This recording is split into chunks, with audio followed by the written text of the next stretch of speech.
Donald Trump has profited off of the US presidency unlike anything we've ever seen before. There have been some recent reports that have come out saying that his net worth has effectively doubled this year, adding several billion dollars to his net worth because of, frankly, grifting. I know we're at this point right now where people feel like there's so much to pay attention to, and that we've almost become numb to the corruption and the self-enrichment that we've seen since Trump has taken office. But that doesn't make it any less acceptable. And so I kind of want to cover and do a quick rundown today of the corruption and the self-enrichment we're seeing in this administration, not just from Trump, but from his family members as well. Recently, when Caroline Leavitt was asked about Trump's self-enrichment during the presidency, this is what she had to say about it. So let's kick off here. And let me just get to the premise of your question that both of you have raised. I think it's frankly ridiculous that anyone in this room would even suggest that President Trump is doing anything for his own benefit. He left a life of luxury and a life of running a very successful real estate empire for public service, not just once, but twice. And again, the American public reelected him back to this White House because they trust he acts in the best interest of our country and putting the American public first. This is a president who has actually lost money for being president of the United States. I don't remember these same type of questions being asked of my predecessor about a career politician who was clearly profiting off of this office. That is not what President Trump does, and this White House holds ourselves to the highest of ethical standards. Phil.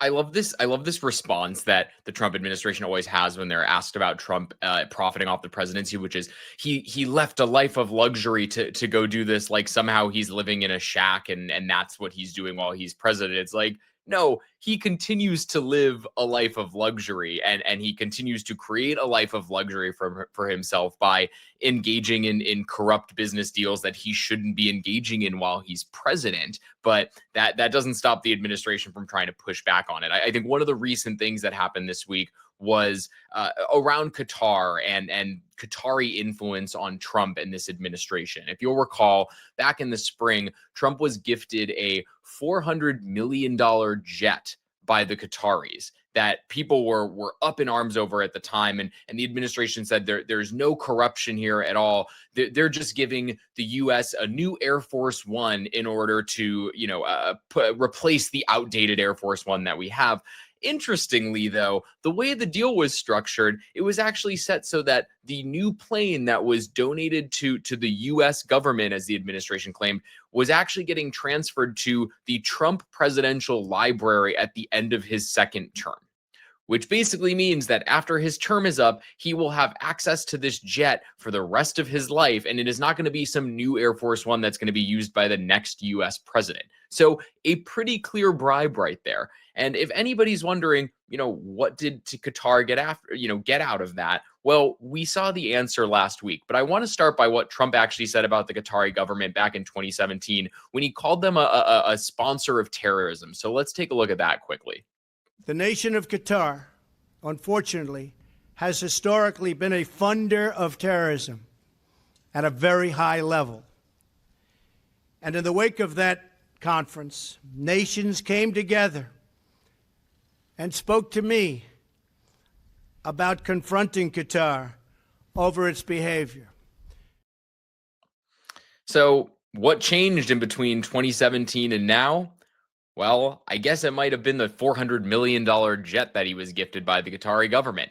And last week, when Pete Hegseth was meeting with Qatari officials, he announced a new military base in the U.S. for the Qatari Air Force, which sent people on the left, but also people on the right as well, into a frenzy about it, because there is a pretty clear connection between, what's changed from Trump's old words and what this new cozying up to the Qatari government is. So let's take a look at what Pete Hegseth said last week when he was meeting with Qatari officials. No one other than President Trump could have achieved the peace that we believe will be a lasting peace in Gaza. And Qatar played a substantial role from the beginning, working with our folks to ensure that came about. So I want to thank you for that historic peace. We look forward to joining the president as that gets, it's already been delivered, but as that's formally signed as well. And I'm also proud that today we're signing a letter of acceptance to build a Qatari Emiri Air Force facility at the Mountain Home Air Base in Idaho. The location will be host a contingent of Qatari F-15s and pilots to enhance our combined training, increase lethality, interoperability. It's just another example of our partnership. And I hope you know, Your Excellency, that you can count on us. So the administration's framing of this to try to cover up, I guess, the corruption in this is that it was Qatar's participation in the Israel-Palestine negotiations that materialized this Air Force base. But that would be a little more believable if we couldn't see in front of our eyes that Trump is economically and financially benefiting from his relationship with the Qataris, through this jet, but there are also all of these Trump organization real estate deals that are taking place in the Middle East as well. The Trump organization is building a $1.6 billion resort in Oman. Jared Kushner's fund has gotten $2 billion from the Saudi government. Just yesterday, when Trump was with the president of Indonesia and was caught on a hot mic saying, for our real estate deal for this golf course that we're building in Indonesia, go talk to Eric about it. He's such a great boy, as Trump said. So we're watching this. Even Trump, in his official time when he's meeting these people, pointing the presidents and the dignitaries and the business leaders of these countries in his capacity as president of the United States to people in his family to get business deals done to enrich himself. And so this doesn't just stop with the real estate deals and the and the jets. Something that's also been interesting that we've seen is Trump's complete 180 on crypto over the years. So several years back, he was on Fox News talking about crypto, and Trump had this to say about what he felt about the whole crypto industry in general. Let's take a look at that.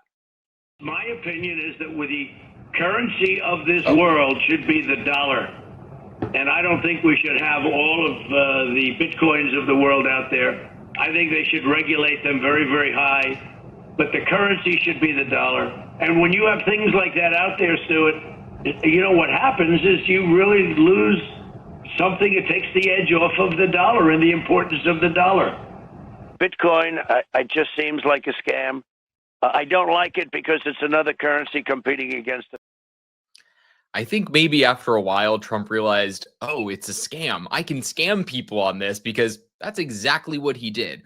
When he was riding into office this year, right before the start of his second term, he announced Trump coin, which exploded to tens of billions of dollars in market value, seemingly overnight, only to crash. And it's been a roller coaster ever since. It's dropped about 80% in value since it was announced, because it has no value to it. But that hasn't stopped the Trump family from cashing in on crypto, because they own a crypto holding company, and they take a 3% fee on every single trade in Trump coin that is made. So as he pushes this out to the followers and the people in the MAGA cult, the family is raking in tens of millions of dollars a year in fees for a useless crypto coin.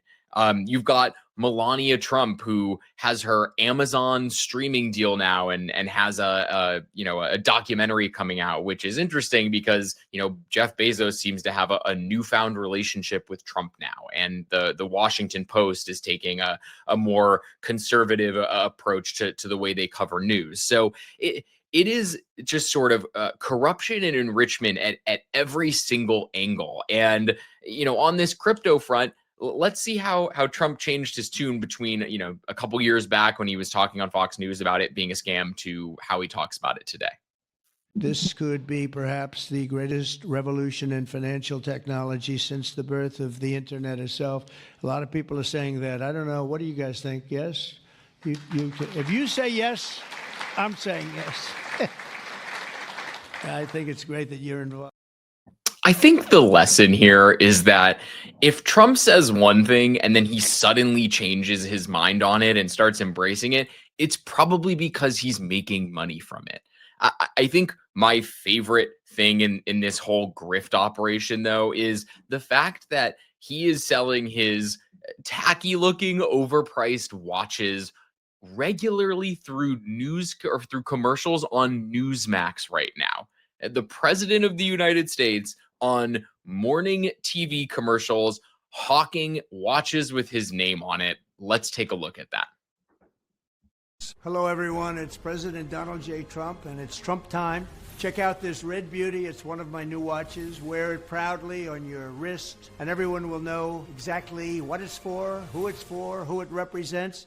It's really going to be something special. It's for your favorite president. Get your watch today at gettrumpwatches.com. These make a great gift. It's Trump time. Notice the little election denialism in there too, where it says Trump 45 to 47. There's also all this fine print at the bottom of it where they keep trying to claim that, you know, the president's not profiting off of this, or he doesn't directly own the watches. It's like, we know he's making money off of it because he's making a commercial for it for morning TV news. You know, it's interesting. There is clearly no angle and no industry that the president isn't willing to venture in to try to make money off of it. But what has been interesting to me is to see some Republicans recently at least start to push back a little bit on this. And surprisingly, Marjorie Taylor Greene is the most recent Republican to do that. She gave an interview this week or over the weekend, and this is what she had to say. And she did a call out of the president for not focusing on the right things and focusing on the wrong people, and frankly, only himself. Let's take a look at that.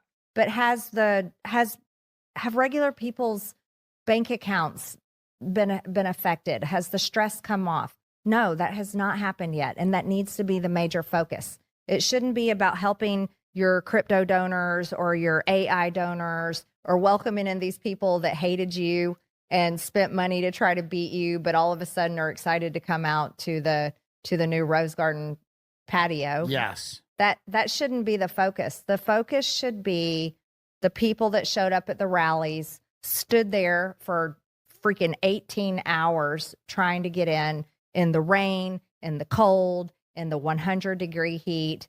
For those people, those are the ones that I care about. Those are the ones that voted for not only the president, but every single Republican, gave us power. I don't think those people are being served.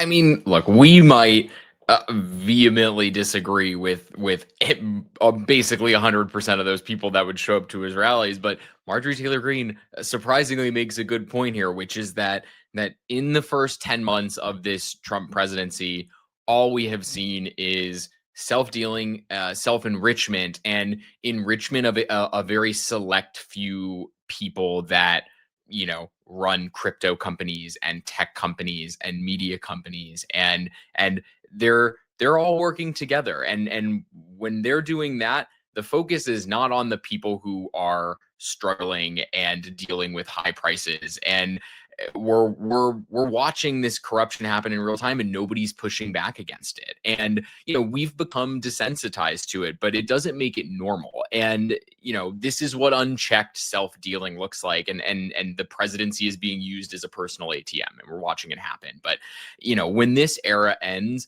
I hope that fixing this blatantly illegal behavior that nobody seems to be holding the president accountable for, I hope that is one of the first priorities for Democrats to be fixed whenever they get back in power, because this should not happen again.